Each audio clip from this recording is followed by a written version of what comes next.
Hello YouTube, welcome back to my channel.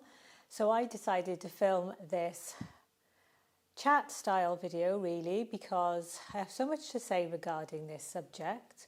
What is this subject? Well, this subject is endometriosis, and more specifically my diagnosis and experience with endometriosis. So first I just want to give a little bit of a trigger warning to say there will be a lot of personal discussion here. So if you're in any way not wanting to hear about women's health issues, periods, hormones, the cycle, all the nitty-gritty stuff, then you need to switch off from this video because this is going to be full of it. So yeah, where to start? Well, at the beginning would be a good idea. So this is just going to be a really natural video. I'm not going to probably even edit it. I'm going to have to do a bit of lighting because we're still getting used to that. But I'm just going to try and be really honest, really open, really frank, and talk about my experiences to date, because I think we all need to kind of know that other people go through similar things to us and that we're not alone, and what we need to look out for, and just to share my experiences for the benefit of others. That's why I'm doing it. Okay, so let's start at the beginning. So I haven't had the best time with my cycle through my life. My periods have been quite debilitating, very painful, very heavy. Just that time of my period, like that week, and I can almost write off that week, or used to have to write off that week.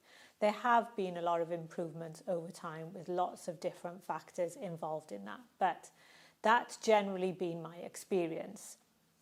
And a few years ago, I was having such heavy periods that I didn't even realize, and I'd become very, very anemic. My hemoglobin was on the floor. I went to the doctors, the GP, just because I was having stomach pains really, and I thought they were more digestive, but couldn't quite get to the bottom of them. They were very debilitating.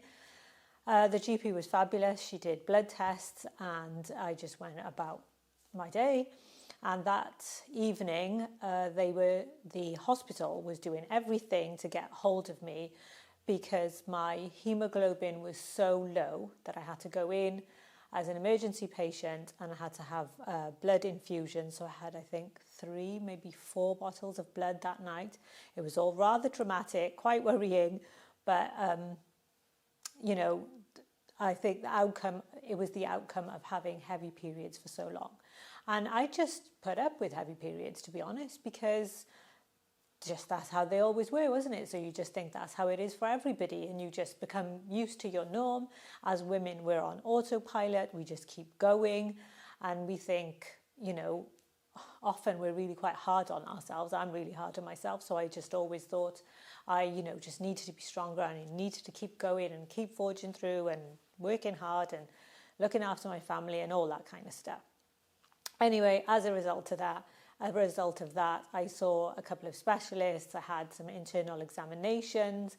They said that the lining of my womb was very, very thick, and that was what was causing the severe heavy bleeds, which in turn had led me to be so low in hemoglobin, you know, almost losing blood. So we decided on an endometrial ablation, where they kind of ablate, like laser away the excess lining of the womb. It could potentially stop you having periods. It could lighten your periods. It did definitely lighten my periods and make it easier on me, but they didn't stop. And, you know, they were, I think, more normal then at this point. And this was back in like 2016. So, you know, started to creep into perimenopause and feel a lot of symptoms through perimenopause. And then in 2020, lockdown year, that's why it kind of sticks in my head, I started to get the most random symptoms. I was getting a severe pain around my belly button and right the middle of my abdomen, quite a lot through the month. I couldn't pinpoint one time in my cycle. It would just like vary, and then it would bleed through my belly button. So there's like quite a little mass, almost like a huge, not a huge mass, like a huge, well, it's not a spot. I would say spot, but it's not a spot. It was like a mass that would then kind of just bleed when the pain would become so severe. So I eventually spoke to the GP, and getting hold of the GPs in lockdown, as we know, was a mission. I eventually decided to speak to them because it wasn't stopping, and my research had led me to what I thought was my diagnosis, and actually the GP came up with the same diagnosis. It was something called umbilical endometriosis, which is basically endometriosis around your belly button. So they referred me to the endometriosis clinic and gynecology, and just, said, keep an eye on it and hopefully you will get an appointment. So I think this might have even been in 2021, but anyway, 2022 summer, I eventually had a telephone consultation with an endometriosis consultant from the hospital in Cardiff, after it being cancelled quite a few times. And the consultant wasn't entirely happy because on seeing my notes and everything, he was like, this should have been a face-to-face consultation. Well, obviously that wasn't my doing, but he took full history, did seem somewhat concerned about a few things that I said, and said that he would put me in for a scan and then I was to come in for a face-to-face appointment. I had my scan October 2022, and actually, let me just go back a bit. The reason why I'm doing this long video on here is because I have a Instagram page called My Big Fat Asian Menopause, and I started that, I think my second video there was when I was outside the hospital waiting to go in for this scan. So I just had a conversation about these new symptoms and what I was going to do. And now, a year down the line, I'm making this longer YouTube video, which I will share over on My Big Fat Asian Menopause. Sorry if that's getting confusing. Anyway, I went in for the scan, had an ultrasound scan of the abdomen, and then it was a consultant radiographer. So she was a doctor. She wanted to do an internal because she wasn't very happy with what she saw. So she did an internal examination and was still not very happy, but wouldn't really divulge, and just kept saying, when's your appointment with your endometriosis consultant, and they will talk to you and they will explain more. So don't be alarmed, don't be concerned, just wait for your appointment. Now, my appointment was supposed to be in October 2022, and it kept getting delayed and delayed and delayed and delayed until I got to see someone now in July 2023. I did my best to get an appointment sooner. I was calling all the time when they were cancelling. I was speaking to the consultant secretary, but anyway, this is what happened. I went in July 2023, I had an appointment with the consultant and like a head nurse and another doctor, and they did a scan again, an internal scan. And, this is why I said the trigger warning.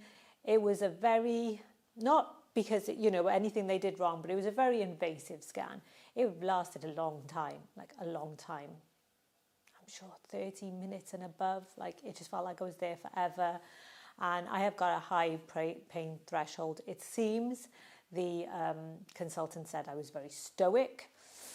So that seems to be a running theme in my life. But they were quite concerned about how much endometriosis they found. So it's not just umbilical endometriosis. Lo and behold, I have quite severe endometriosis, which explains a lot of symptoms in my life. But anyway, the only thing that the consultant could say from the scan that was clear was my bladder. My bladder was very clear, but that's all she kept repeating. So I'm assuming that everything else wasn't, because when she was doing the scan, they were discussing whether the Mirena coil might be an option for a treatment. But basically they wouldn't even be able to insert a Mirena coil because everything was so blocked up and there was so much growth. Actually, that brings me to, if you don't know what endometriosis is when a tissue similar, not the same, similar to the lining of the womb actually grows in other places in the body, like around the ovaries, the fallopian tube. It can be around the bladder. It can be around the bowel. So it kind of like attaches itself. It grows. I definitely know that mine's attached itself around to my lower ribs, on my right side. Like it can spread in. I've read people had it, ladies who had it attached to their appendix. So it's like quite severe. Obviously that growth, because it's not in your reproductive organs, it's not around your womb, when you have periods, that blood can't shed and it just becomes growth that just stay there, that cause a lot of pain. And there's a lot of like discussion that endometriosis is a hormonal condition. It's a condition that is affected by the hormone estrogen. It's like almost the fuel for that blood and that growth going into other areas. But it's not a hormonal condition. It's actually a whole body inflammatory and immune disease, which leads me on to like the discussion of my symptoms. That makes total sense. And I had complete and utter light bulb moment since I've come out from that consultation, because when I've thought about my symptoms in my life, the things I go through and how I feel and how I have these episodes of feeling so unwell, and I always used to just put them down to the fact, oh, I've got a virus, like, because I would just, what were my symptoms? I would just be floored. I would be in like pain in my whole body, especially my digestive system. It would be so upset. Like I'm sorry to be completely open and frank, but I open my bowels a ridiculous amount of time. It's like, it doesn't feel normal to me when I'm having a flare. And that is because it's affecting my bowel. It will be the pain. It will be brain fog. It can cause anxiety and depression. Like it's a whole body inflammatory disease. So you feel it in your whole body, like the worst virus you can have, or like really bad flu when you just floored, digestive issues. I think I said that. Severe bloating. So there's, something called endo bloat. And that is something I 100% get, because sometimes I will look at my own stomach and like, I feel like as if I'm like 5-6 months pregnant, and it's just bloat. Like it's just uncomfortable, and it's very painful also. So these are all the symptoms of endometriosis, which, I finally discovered at the age of 47 that this is the reason. And I'm not going to lie, I have been quite floored by this diagnosis. It's kind of a relief, because it's like, oh, this is the answer to why I have felt like I felt. But then it's also disappointment that I have this diagnosis at 47, when I've been trying really, really hard to look after myself, have all the lifestyle factors, and really lock down my health. And I think actually, in hindsight, those efforts I've made toward my health have actually really, really helped the endometriosis symptoms, because, you can make lifestyle changes and improvements yourself, movement, nutrition, stress management. Stress really, really can affect a flare-up. It causes that inflammation, and it just becomes a vicious cycle. So I really do believe 100%, and movement especially has really, really helped the symptoms that I have, and feeling so rough that it combats that basically. So that is definitely sort of advocating for really looking at your lifestyle if you have endometriosis. But this is not really, I didn't really want to be giving tips on here. I wanted to talk about my own experience. So I had a discussion with the consultant after the scans, and it came under discussion the fact that I'm on HRT, and they're like, oh, you're on HRT. Estrogen actually makes symptoms worse, because like I said, it's almost like the fuel for endometriosis. So they're like, really, you can kind of need to come off your HRT, but it's up to you if you do or you don't. Like, we can only advise. So actually, when I left him for a good week or so after, I was quite adamant that I wasn't going to stop the HRT, because I feel like I'm on such a good path. I've been feeling so much better this year, and really strong and healthy. Still having issues, but much better than I have in past years and in my past times. But after the not long after the scan and my appointment, I had a really bad flare-up, like one like I haven't had in a long while. And I think my personal opinion, and knowing my body, is that the scan just was like invasive, and it kind of just triggered that kind of flare. I don't know, it could be the stress, but that's how I feel. So I had a really bad flare-up, a lot of pain, a lot of pain in my abdomen, in my pelvis. Pelvic pain is really, really severe with endometriosis, and I get really deep pelvic pain that you will not shift with anything. Honestly, it's so painful. It's so painful. It wakes me up in the night, and it just like, oof, knocks you off your feet. But I had a really, really bad flare-up. So obviously, me and how I am, I'm very proactive. I started to do some research into endometriosis. I still have got so much to do, but learning more and more then about estrogen being the fuel and too much estrogen. So I thought, you know what? I think I might have to stop the HRT. Just trial it. I knew now have the patches. If I want to go back on it, if I feel like that was a really bad decision, I can go back and start again. But at this point, I have to see what I can do to help the endometriosis myself. So that's where we are. A few days ago, nearly a week ago now, I stopped the HRT, and I can't really report anything at the moment. It's only been like 6 days, but we're going to monitor it and see how that goes. I've got an appointment next week to go back for a follow-up to see what I decided, what kind of treatment options they can give me. Obviously, they said that they can't give me the Mirena coil. And essentially, I think, aside from painkillers, you can have painkillers, and then they obviously try to...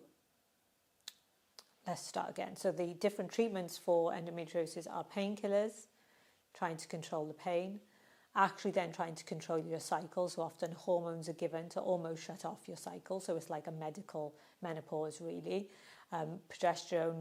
Progestins are usually given, so that's usually the artificial form of progesterone, which I'm not keen on. So that's going to be a discussion when I go back, because I don't really want to take the artificial progestin for various reasons, the effect it can have on you.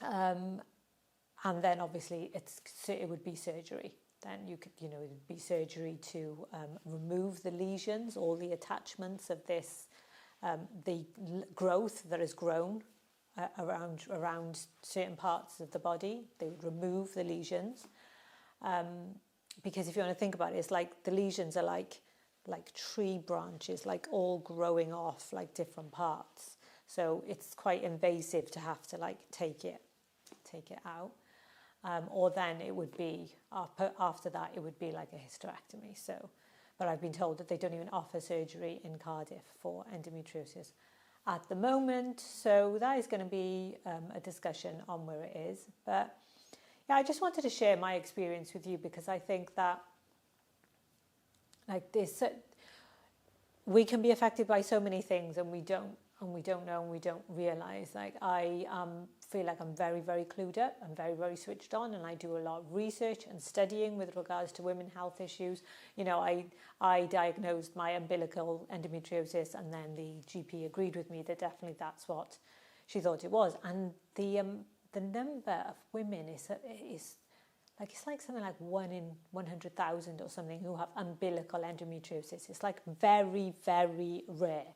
The specialist nurse in the endometriosis clinic said she'd only seen 3 cases of it, and the one doctor had never seen any cases of it. So they were like quite fascinated by it. So I'm quite fascinating and special, apparently. But I didn't really go any further, and I didn't really research endometriosis, because maybe I was in a bit of denial, because I didn't really want to have endometriosis. So I was like, it's just umbilical endometriosis, and I'll discuss it with them, and I don't want surgery, and I'll come away, and just as long as I know. But it's not always what we want. It's not always what we think it's going to be, and it can be. Having diagnoses like that can be like a real shock, and they can take time to process. And I'm not going to lie, I've been quite floored by it, and it's taking me time to process. I still have not processed it. And I just keep thinking about all the times that I felt so rough and know 100% they were endometriosis flare-ups. And to be honest, I was really hard on myself, because I am really hard on myself. And I'm like, come on, what's wrong with you? You know, it's just a period. Everybody has periods, and they just, you know, there's women working out and doing the fantastic workouts on Instagram when they got their period. Like, why are you literally in your bed? And that is how I used to talk to myself. And I realised, and the pennies dropping, that like, it's debilitating pain and symptoms, and like, I don't need to be hard on myself. In fact, I actually need to be gentle with myself, and I need to talk nicely in a positive way to myself, as I would anybody else. So I wouldn't be that hard on anybody else. So why am I that hard on myself? You know, and just be grateful to my body that it's actually got me this far, when it's been walking around with all these different things that are causing it so much grief. But yeah, it's still serving me every single day. And I'm still every single day, okay, I might have flare-ups, but then I recover and I can get up and I can carry on. And this year I have like surpassed any kind of place in my life with regards to training where I wanted to be. I've achieved really big things in my training life, you know, pull-ups, getting to handstands, starting calisthenics, and all whilst I was obviously having these flare-ups and these symptoms that were quite debilitating. So yeah, I think that's everything that I wanted to talk about, really. That, you know, that is my endometriosis journey so far. Obviously, I have a long way to go, and I don't know how long it's been with me. I remember saying to the nurse there, I said, like, why would this happen? And she said, you probably already you've probably always had it. So it didn't just happen for a specific reason. It's probably always been there. And she also said that it's highly likely to be hereditary, and that I need to talk to my daughters about it, which we have started the discussion, and they're well aware of, you know, trying to do everything for themselves, to look after themselves, which I am so grateful for, that I have started on this path of health and wellness over the last decade. And now, aside from anyone else, my own daughters can benefit from it, because I've done the work, and they can then go ahead and like implement those things in their life, as well as anybody else who wants to follow my journey and follow my Instagram pages could benefit from the nuggets of knowledge that I can give, or my experiences, without necessarily having to go and, you know, do so much deep research themselves. But I would recommend you do that research. You be proactive for your health, because you have to be, because you only have one body, you only have one you. And we can speak to medical professionals, we can seek help from medical professionals, but ultimately we know the situation of the health and the NHS specifically now. And I think we have to be proactive in looking after ourselves and finding avenues to help ourselves also. So anyway, I think that's everything. I hope I didn't bore you to death, and I hope it helps you in some kind of way. If you want to learn more about like my daily updates that I do about perimenopause, my symptoms, HRT, the pillars of health that I use to improve my lifestyle and I recommend to others, and my business movement page, it's My Big Fat Asian Menopause and SAE Pilates and Fitness over on Instagram. Thank you for watching, and I will update you guys as we go on.